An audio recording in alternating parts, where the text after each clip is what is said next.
தொடர்ந்து அவதூறுகளை பரப்பி வருகிற சீமான் அவர்கள் பெரியாரை பற்றி பெரியார் என்று பெயர் சூட்டிய பெண்களை இழிவுபடுத்தி சீமான் பேசியிருக்கிறார்.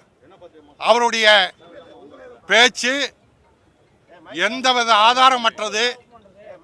அவர் சொன்ன அந்த கீழ்த்தரமான செய்தியை பெரியாரின் மீது பெரியார் சொன்னதாக சொல்லி பரப்பி வருகிறார்.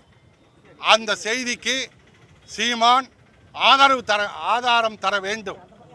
ஆதாரம் இல்லாத பேச்சை உலகம் முழுவதும் உள்ள மக்களுக்கு பெரியாரை கொச்சைப்படுத்துகிற வகையில் அவர் சொல்லியிருக்கிறார்.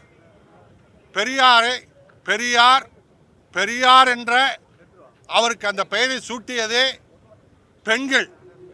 பெண்கள் மாநாட்டிலே 1938ஆம் ஆண்டு பெரியார் என்று பெயர் சூட்டினார்கள்.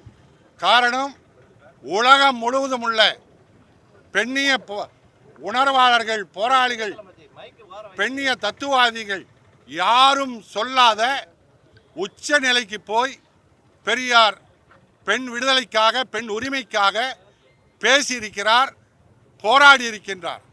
அப்படிப்பட்ட பெரியாரை பெண்களையும் இழிவுபடுத்துகிற வகையில் பேசியிருக்கிறார்.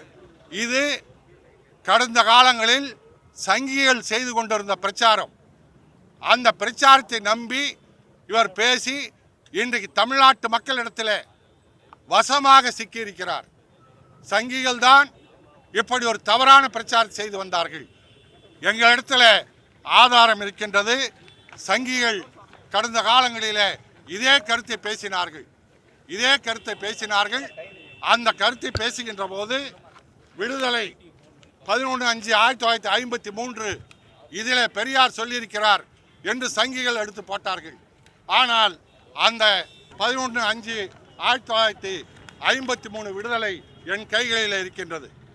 இந்த விடுதலை 4 பக்கம். இந்த 4 பக்கத்தில் இவர்கள் சொன்ன அந்த கொச்சையான செய்தி பெரியாரால் எந்த இடத்திலும் சொல்லப்படவில்லை. ஆனால் இப்படி அபாண்டமான பொய்யை சீமான் பரப்பி வருகின்றார். இப்படி ஏற்கனவே 1973ஆம் ஆண்டு துக்ளக் ஒரு தவறான செய்தியை பரப்பியது. என்னென்று சொன்னால், பெரியார் அடுத்தவன் பொண்டாட்டியை பெண்டாட சொல்கின்றார், அடுத்தவன் மனைவியை பெண்டாள சொல்கின்றார் என்று துக்ளக் ஒரு செய்தியை போட்டது. எங்களுடைய மூத்த வழக்கறிஞர் துரைசாமி அவர்கள் உடனடியாக உயர்நீதிமன்றத்தில் வழக்கு தொடுத்தார். அந்த உயர்நீதிமன்றத்தில் துக்ளக் பத்திரிகை ஆசிரியர் மன்னிப்பு கேட்டார் அந்த செய்தியை போட்டதற்கு. அப்படி ஒரு நிலையை இப்போது இந்த சீமான் ஏற்படுத்தி இருக்கிறார். இப்படி தொடர்ந்து தவறான செய்திகளை பரப்பி வருகின்ற சீமான் இப்போது இங்கே பாண்டிச்சேரியில் இருப்பதாக அறிகிறோம். பாண்டிச்சேரியிலும் எங்களுடைய பெரியார் திராவிட கழக தோழர்கள் அவர் தங்கி இருக்கிற இடத்துல போய் கேட்க இருக்கின்றார்கள், செல்ல இருக்கின்றார்கள். எங்கு போனாலும் சீமானை ஆதாரம் தராமல் எந்த இடத்திலும் நுழைய விட மாட்டோம்.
மைக் இது உள்ள போயிட்டு இல்ல இல்ல அப்படியே நீ இந்த வயரை லென்த் பண்ணிட்டு போயிட்டே இரு.